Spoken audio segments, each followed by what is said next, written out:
বঙ্গভূমি, মানুষের সাথে মানুষের পাশে।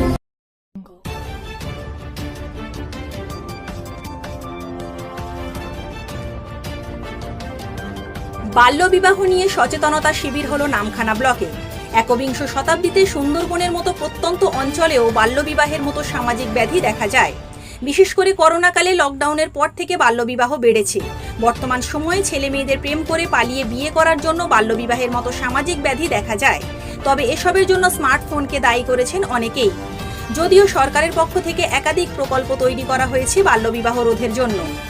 এজন্য কন্যাশ্রী থেকে রূপশ্রী প্রকল্প চালু করেছে রাজ্য সরকার। শুধু বাল্যবিবাহ নয়, বর্তমান সময়ে শিশু নির্যাতন, নারী পাচার, শিশু শ্রম, বধূ নির্যাতনের মতো সামাজিক ব্যাধি এখনও দেখা যায়। তবে এসবের বিরুদ্ধে সুন্দরবনের বিভিন্ন জায়গায় নানা স্বেচ্ছাসেবী সংগঠনের পাশাপাশি সরকারিভাবে বিভিন্ন সচেতনতা শিবির করা হচ্ছে।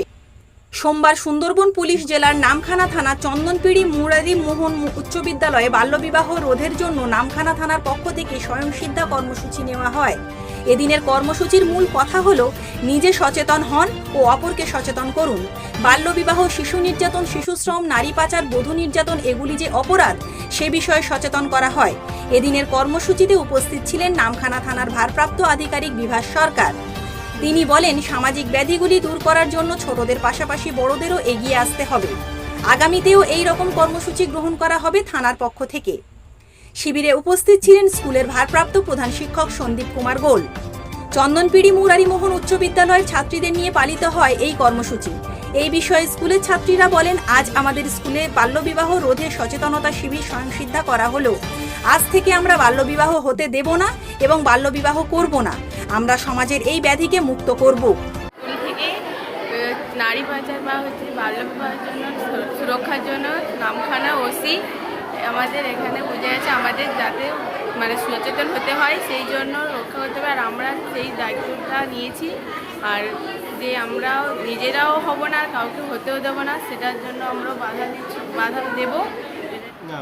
আজকের মোবাইলে যেরকম একটা ভালো দিকও আছে, তেমনি একটা খারাপ দিকও আছে।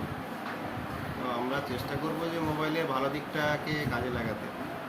আজকের দিনে পড়াশোনাটা অনেকটা নেট নির্ভর হয়েছে, তার জন্য নেটের ব্যবহার প্রয়োজন।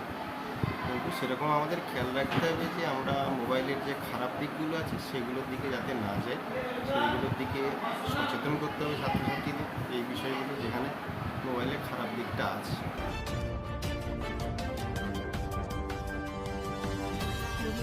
নামখানা থেকে শুভজিৎ শাসমলের রিপোর্ট, বঙ্গভূমি নিউজ।